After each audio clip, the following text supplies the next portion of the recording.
بسم الله الرحمن الرحيم. اللهم صل على سيدنا ومولانا محمد وعلى آل سيدنا ومولانا محمد وبارك وسلم.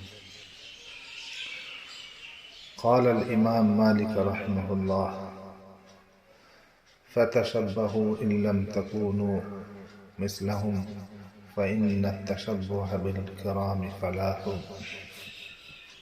آج کی گفتگو کا موضوع ہے: کیا نیک حضرات کے طفیل سے دعا مانگنے کا فائدہ ہے؟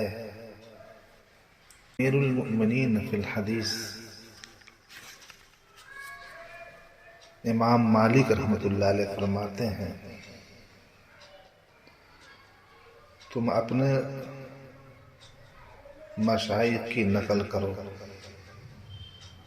گرچہ تم ویسے نہیں ہو یا نہیں ہو پاؤ گے، لیکن اپنے سلف صالحین اور بزرگان دین کی نقل کرنے میں سراسر دونوں جہاں کا فائدہ ہی فائدہ ہے۔ سامعین کرام، جب آپ قرآن پاک کی تلاوت کریں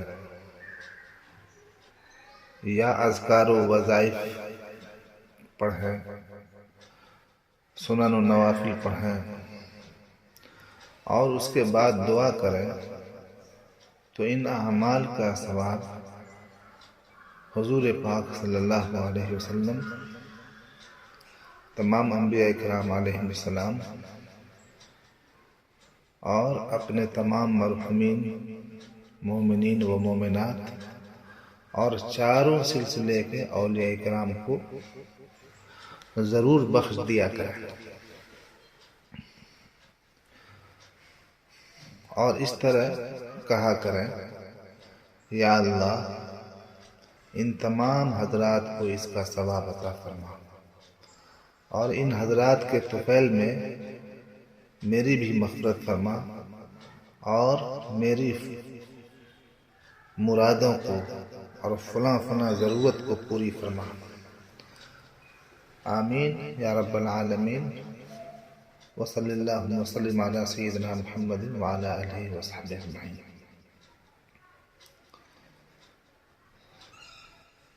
اس طرح دعا کریں۔ سامعین کرام، دوسروں کے طفیل سے دعا کرنے کی تلقین آپ حضرات کو اس لیے کر رہا ہوں کہ اپنے مشائخ اور سلف صالحین اور ابھی کے بھی موجودہ اولیاء اللہ سے اسی طرح دوسروں کے طفیل کو قبولیت اعمال و دعا کا ذریعہ بنانے کا اہتمام ثابت ہے۔ حضرت مجدد الفسانی رحمۃ اللہ علیہ اپنے ایک مکتوب میں جو مولانا حسن برکی کے نام تحریر فرماتے ہیں، اس میں ان کے سوال کا جواب دیتے ہوئے لکھتے ہیں: تم نے دریافت کیا تھا کہ ختم کلام اللہ، نماز نفل اور تسبیح و تحلیل کا ثواب والدین یا استاد یا عزیزوں کو بخش دینا بہتر ہے یا نہ بخشنا بہتر ہے؟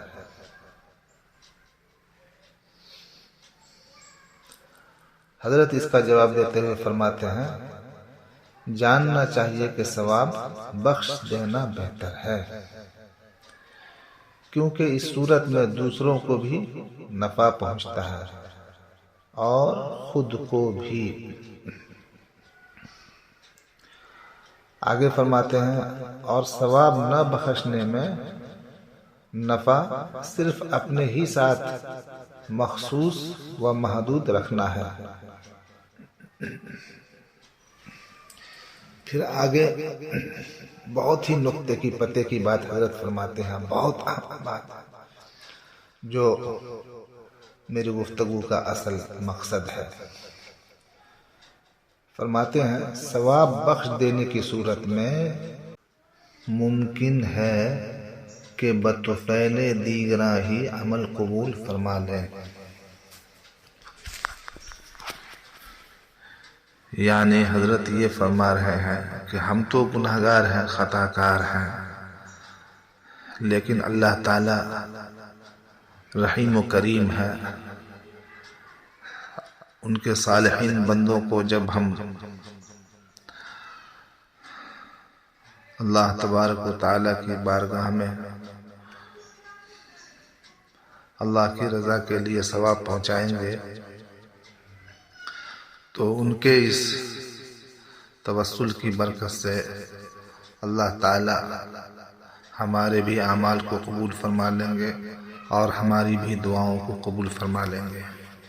اللہ تبارک و تعالی ہم سبوں کو اپنے مشائخ سے سچی محبت اور اللہ کے صالح بندوں سے صحیح تعلق نصیب فرمائے، آمین یا رب العالمین۔ صلی اللہ وسلم علی سیدنا محمد وعلی آلہ وصحبہ برحمتک یا ارحم الراحمین۔